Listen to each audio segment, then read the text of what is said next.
Computer বা computer সায়েন্সের কথা উঠলেই আমরা প্রায়শই একটা কথা শুনে থাকি যে কম্পিউটার বাইনারি নাম্বার সিস্টেম বোঝে বা কম্পিউটার শুধু 0 1 বোঝে, এছাড়া আর অন্য কিছু বোঝে না। অর্থাৎ কম্পিউটার বাইনারি নাম্বার সিস্টেম অনুযায়ী কাজ করে। এখন উচ্চ মাধ্যমিকের বেশিরভাগ ফিজিক্সের বইতে এই নাম্বার সিস্টেমের জায়গাতে কিছু ভুল আছে। সেই ভুলগুলো আমরা শিখব না, আমরা সঠিক জিনিসটা শিখব। আমরা ছোটবেলা থেকে একটাই নাম্বার সিস্টেম শিখে এসেছি, সেটাকে বাংলায় বলি দশমিক সংখ্যা পদ্ধতি, ইংরেজিতে বলি ডেসিমাল নাম্বার সিস্টেম। কেন বলি? কারণ আমরা ছোটবেলা থেকে যত সংখ্যা শিখে এসেছি সেগুলো সমস্ত সংখ্যাগুলোই 0 থেকে 9, 0 1 2 3 4 5 6 7 8 9 এই 10টা ডিস্টিংক্ট ডিজিট সিম্বল দিয়ে এই ডেসিমাল নাম্বার সিস্টেমের সমস্ত সংখ্যা তৈরি করা যায়। সেই জন্যে এই ডেসিমাল নাম্বার সিস্টেমে 10টা ডিস্টিংক্ট ডিজিট সিম্বল আছে বলে একে আমরা বলবো দশমিক সংখ্যা পদ্ধতি বা ডেসিমাল নাম্বার সিস্টেম। তাহলে আজকে আমরা নাম্বার সিস্টেম নিয়ে একটু আলোচনা করার চেষ্টা করব। আমাকে যদি বলা হয় যে নাম্বার সিস্টেম কত ধরনের, বেশিরভাগ 12-এর ফিজিক্সে ছাত্রছাত্রী জবাব দেবে যে sir binary, octal, decimal, hexadecimal. এগুলো কিন্তু নাম্বার সিস্টেম কত ধরনের, এই উত্তরটা সঠিক হলো না। যদি আমাকে জিজ্ঞাসা করে টিভি কত ধরনের, টেলিভিশন, আমি যদি উত্তর দিই ফিলিপস, এলজি, সনি, অনিডা, এগুলো কি টিভির টাইপ হলো? এগুলো টিভির এক্সাম্পলস হলো। তাহলে তোমরা যেগুলো বললে যে number system binary, octal, decimal, hexadecimal, এগুলো নাম্বার সিস্টেমের এক্সাম্পলস হলো, নাম্বার সিস্টেমের টাইপস হলো না বা ধরন হলো না। নাম্বার সিস্টেম মেনলি দু ধরনের। একটাকে আমরা বলবো পজিশনাল নাম্বার সিস্টেম, আর একটাকে আমরা বলবো নন পজিশনাল নাম্বার সিস্টেম। এখন কোনগুলো পজিশনাল নাম্বার সিস্টেম আর কোনগুলো নন পজিশনাল নাম্বার সিস্টেম, সেগুলো নিয়ে আমরা এবার একটু আলোচনা করি। তাহলে প্রথমে আমরা দেখি কোনগুলো পজিশনাল নাম্বার সিস্টেম।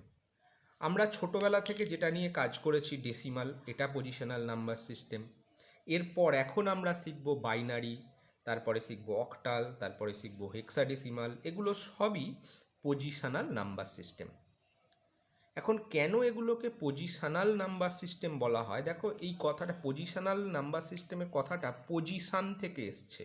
পজিশান মানে স্থান। ধরো তোমাদের ফিজিক্সে একটা ভ্যালু আসার কথা 981। এইবার ধরো তুমি প্র্যাকটিক্যাল এক্সপেরিমেন্ট করছো, প্র্যাকটিক্যাল এক্সপেরিমেন্টে তো অ্যাকচুয়ালি থিওরির মতন পুরো 981 আসবে না, হয়তো আসবে 980, বা আসতে পারে 982, বা আসতে পারে 979, বা আসতে পারে 985। এখন এই সবগুলোর ক্ষেত্রেই তোমার প্র্যাকটিক্যালের খাতায় টিচার সাইন করে দেবেন, বলবেন ঠিক আছে। কিন্তু এই 981-এর জায়গায় যদি তোমার 881 আসে, তাহলে কি আর টিচার সাইন করবেন? করবেন না, বলবেন যে খুব সমস্যা হয়েছে, তুমি প্র্যাকটিক্যালটা আর একবার করো। তাহলে কেন সমস্যাটা হলো? দেখো, প্রথম ক্ষেত্রে অর্থাৎ এইগুলোর ক্ষেত্রে ডিজিটটা চেঞ্জ হচ্ছিল কোন পজিশানে? না, এই পজিশানের। অর্থাৎ এই পজিশানে যদি এক এক করে চেঞ্জ হয়, 981-এর জায়গায় যদি 982, মানে এই পজিশানটা এক ঘর চেঞ্জ হলো, তাহলে চেঞ্জটা খুব সামান্য, বা এখানে চেঞ্জটা খুব সামান্য, এখানে চেঞ্জটা খুব সামান্য, এখানে চেঞ্জটা খুব সামান্য, এখানে চেঞ্জটা খুব সামান্য। কিন্তু এটার ক্ষেত্রে কি হলো? চেঞ্জটা কোন পজিশানে হলো? এই পজিশানে। তাহলে এখান থেকে আমরা কি দেখতে পেলাম? না, একটা পূর্ণ সংখ্যা বা ইন্টিজারের একদম ডান দিকে যে ডিজিটটা থাকে, সেই ডিজিটটা এই সংখ্যাটাকে বা এই নাম্বারটাকে লিস্টলি বা সবথেকে কম অ্যাফেক্টেড করে। সেই জন্যে এই সংখ্যাটাকে আমরা, এই পজিশনটাকে আমরা বলবো লিস্ট সিগনিফিকেন্ট ডিজিট। আর একদম মোস্ট লেফট সাইডে যেটা থাকে, সেই পজিশনটা এই নাম্বারটাকে বা এই সংখ্যাটাকে মোস্টলি এফেক্ট করে। সেই জন্য এটাকে আমরা বলবো মোস্ট সিগনিফিকেন্ট ডিজিট। তাহলে একদম ডান দিকের ডিজিটটাকে আমরা বলবো লিস্ট সিগনিফিকেন্ট ডিজিট, আর একদম বাঁ দিকের ডিজিটটাকে আমরা বলবো মোস্ট সিগনিফিকেন্ট ডিজিট। কোন নাম্বারের ক্ষেত্রে বলবো? ইন্টিজার নাম্বার বা পূর্ণ সংখ্যার ক্ষেত্রে বলবো। এখন দেখো, এই যে তুমি যে এক্সপেরিমেন্ট করে এই যে রেজাল্টগুলো পেয়েছিলে, এইখানে তোমার চেঞ্জ হয়েছিল কোনটা না লিস্ট সিগনিফিকেন্ট ডিজিটটা, সেই জন্য এটাতে হ্যাভক চেঞ্জ হয়নি অরিজিনাল ভ্যালু থেকে, কিন্তু এখানে চেঞ্জ হয়েছে কোনটা না মোস্ট সিগনিফিকেন্ট ডিজিটটা, সেই জন্যে এই এই দুটো দুটো দুটো নাম্বার হ্যাভক চেঞ্জ হয়ে গেছে। তোমরা ছোটোবেলায় এরকম একটা অঙ্ক করতে 8421, এটাকে বলতো যে কথায় লেখো, তখন তুমি কি করতে এর উপরে লিখতে একক, দশক, শতক, হাজার। আমরা ধরে নিচ্ছি এখন আমরা যত নাম্বার প্রথমে শিখবো সেগুলো সবই ডেসিমাল নাম্বার সিস্টেমের নাম্বার। এরপর কি লিখতে না 8000, 4 দশক, 8000, 4 শতক, 2 দশক, 1 একক। এখন এটা লেখার মানে কি হলো, দেখো একটু আগে আমি বলেছি যে ডেসিমাল নাম্বার সিস্টেমের যত সংখ্যা সেই সমস্ত সংখ্যাগুলো 0 থেকে 9 এই 10টা ডিস্টিংক্ট ডিজিট সিম্বল দিয়ে তৈরি, সেই জন্যে ডেসিমাল নাম্বার সিস্টেমের বেস বা র্যাডিক্স হচ্ছে 10। কোনো নাম্বার সিস্টেমে যতগুলো ডিস্টিংক্ট ডিজিট সিম্বল থাকে সেই সংখ্যাটাকে ওই নাম্বার সিস্টেমের বেস বা র্যাডিক্স বলে। Number of distinct digit symbol of a number system is called the base or radix of that number system। তাহলে ডেসিমাল নাম্বার সিস্টেমে কখানা ডিজিট সিম্বল আছে গুনে দেখো, 0 থেকে 9 10টা। তাহলে ডেসিমাল নাম্বার সিস্টেমের বেস বা র্যাডিক্স কত হবে 10। তাহলে এটাকে যদি আমি ম্যাথামেটিক্সে লিখি তাহলে 8000 তো 8 ইন্টু 1000 প্লাস 4 শতক তো 4 ইন্টু প্লাস 2 দশক আর 1 একক। এটাকে যদি আমি একটু অন্যভাবে লিখি তাহলে কি দেখতে পাবো, 8 into 10 to the power of cube plus 4 into 10 to the power of square plus 2 into 10 to the power of 1 plus 1 into 10 to the power of 0। তাহলে দেখো এইটার পাওয়ার কত, এর মাথায় যদি আমি 0 1 2 3 এইভাবে আরও বসাই তাহলে এইটা into 10 to the power of মাথায় যেটা লিখেছি, এটা into 10 to the power of মাথায় যেটা লিখেছি, এইটাকে বলবো আমি অর্থাৎ 10 to the power 2 10 to the power cube, এগুলোকে বলবো এই সংখ্যাটার এই পজিশনের ওয়েট। তাহলে পজিশনাল নাম্বার সিস্টেমে এরকম প্রত্যেকটা পজিশানে পার্টিকুলার ডিজিটের একটা ওয়েট থাকবে, কিন্তু নন পজিশনাল নাম্বার সিস্টেমে সেই রকম কোনো ওয়েট থাকবে না। এটাকে আর একটা সুন্দরভাবে আর একটা বোঝা যায়।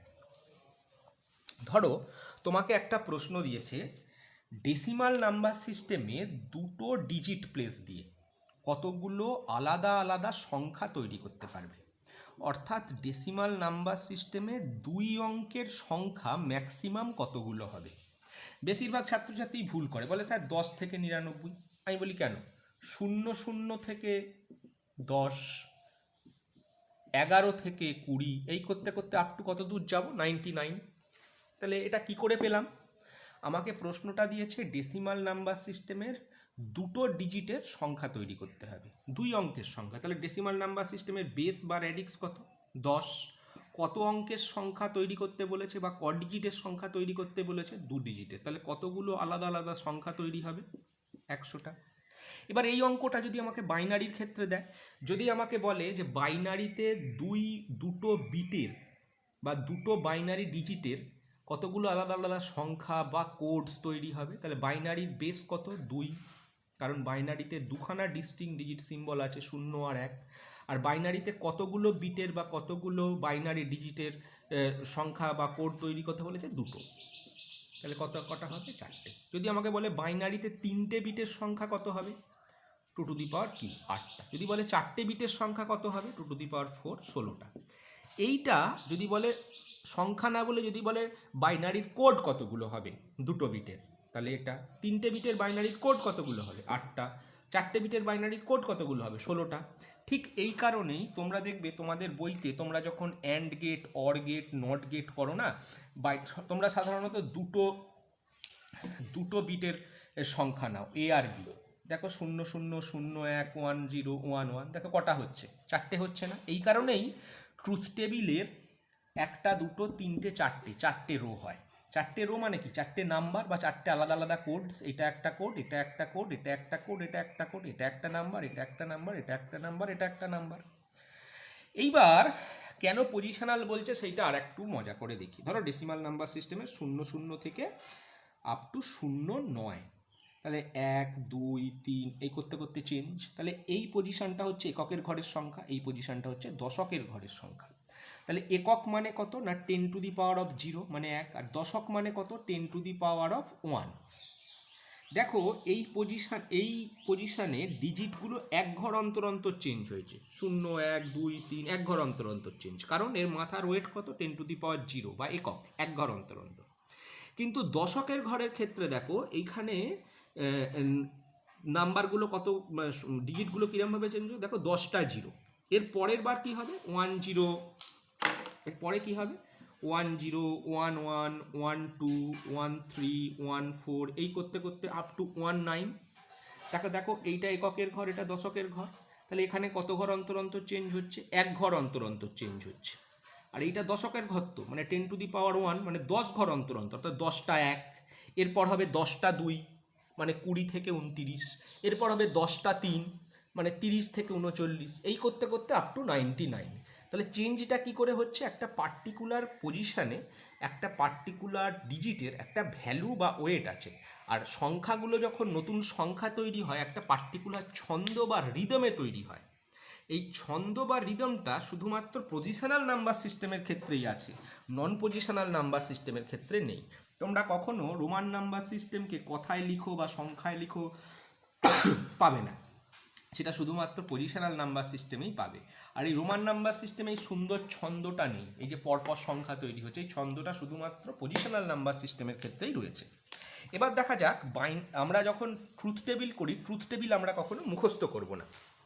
দেখো কী করে মুখস্থ করব না, ধরো আমাকে বাইনারিতে 2টো বিটের ট্রুথ টেবিল করতে বলেছে, তাহলে এটা লিস্ট সিগনিফিকেন্ট বিট, বাইনারির বেস কত 2, তাহলে এর মাথায় 0 বসাও, এর মাথায় 1 বসাও, এটা 2 টু দি পাওয়ার অফ 0, এটা 2 টু দি পাওয়ার অফ 1, তাহলে 2 টু দি পাওয়ার 0 মানে কত 1, তাহলে এটা এক ঘর অন্তর অন্তর চেঞ্জ হবে 0 1 0 1, এটা 2 টু দি পাওয়ার 1 মানে 2 ঘর অন্তর অন্তর চেঞ্জ হবে, 2টো 0 2টো 1। তাহলে দেখো এটা একটা ট্রুথ টেবিলের ইনপুট হয়ে গেল। অনেক ছাত্রছাত্রী এই ট্রুথ টেবিলের ইনপুটটা মুখস্থ করে, তোমরা কখনো মুখস্থ করবে না। ধরো যদি আমাকে 3টে বিটের ট্রুথ টেবিল করতে দেয়, তাহলে 3টে বিটের ট্রুথ টেবিল করতে দিলে কী হবে A B C, তাহলে এটা 2 টু দি পাওয়ার অফ 0 মানে এক ঘর অন্তর অন্তর চেঞ্জ, এটা 2 টু দি পাওয়ার অফ 1 মানে 2 ঘর অন্তর অন্তর চেঞ্জ, এটা 2 two the power of Q 2 two the power of এটা 2 টু দি পাওয়ার অফ 0 মানে এক ঘর অন্তর অন্তর চেঞ্জ, এটা 2 টু দি পাওয়ার অফ 1 মানে 2 ঘর অন্তর অন্তর চেঞ্জ, এটা 2 টু দি পাওয়ার অফ 2 মানে 4 ঘর অন্তর অন্তর চেঞ্জ। এবার এখানে কতগুলো এরকম সংখ্যা বা ট্রুথ টেবিলের রো তৈরি হবে, দেখো 3টে বিট, তাহলে 2 two the power of Q মানে 8খানা সংখ্যা বা 8খানা রো তৈরি হবে, তাহলে এটা এক ঘর অন্তর অন্তর চেঞ্জ, একটা 0 1 0 1 0 1 0 1, 8টা হয়ে গেছে। এটা কত ঘর অন্তর অন্তর চেঞ্জ হবে, এটা 2 ঘর অন্তর অন্তর চেঞ্জ হবে, 2টো 0 2টো 1 2টো 0 2টো 1, আর এটা কত ঘর অন্তর অন্তর না 4 ঘর অন্তর অন্তর, 4টে 0 আর 4টে 1। তাহলে আমরা কি করতে শিখলাম না, আমরা এই ভিডিও থেকে নাম্বার সিস্টেম কত ধরনের সেটা জানলাম। নাম্বার সিস্টেম 2 ধরনের, পজিশনাল আর নন পজিশনাল। পজিশনাল নাম্বার সিস্টেমের এক্সাম্পলস জানলাম, নন পজিশনাল নাম্বার সিস্টেমের এক্সাম্পলস জানলাম। পজিশনাল নাম্বার সিস্টেমের বেস বা র্যাডিক্স কাকে বলে সেটা জানলাম। পজিশনাল নাম্বার সিস্টেমকে পজিশনাল কেন বলে সেটা জানলাম। আর এই যে পাশে পাশে যেগুলো লেখা রয়েছে এগুলো হচ্ছে ওই পজিশনাল নাম্বার সিস্টেমের বেস বা র্যাডিক্স, যেমন বাইনারির বেস 2, অক্টালের বেস 8। এবার দেখো এখানে তোমাদের সিলেবাসে বাইনারি, অক্টাল, ডেসিমাল, হেক্সাডেসিমাল আছে, তার মানে কি অন্য কোনো নাম্বার সিস্টেম থাকতে পারে না? হ্যাঁ, অবশ্যই থাকতে পারে। দেখবে কেমিস্ট্রিতে যেমন ওই কার্বন কতগুলো আছে তার উপর যোজ্যতা নির্ভর করে, এখানে সেরকম নাম্বার সিস্টেমের বেস বা র্যাডিক্স কতগুলো আছে তার উপর নির্ভর করে নাম্বার সিস্টেমগুলো তৈরি হওয়ার। যেমন বাইনারি বেস 2, কটা ডিজিট সিম্বল 2টো 0 আর 1। টার্নারি বেস কত 3, তার মানে কটা ডিজিট সিম্বল 3টে, কি কি 0 1 2। একইভাবে এসো অক্টাল, অক্টালের বেস বা র্যাডিক্স কত 8, তার মানে কতগুলো ডিজিট সিম্বল 8টা। ডিজিট সিম্বলগুলো কি কি 0 1 2 3 4 5 6 7।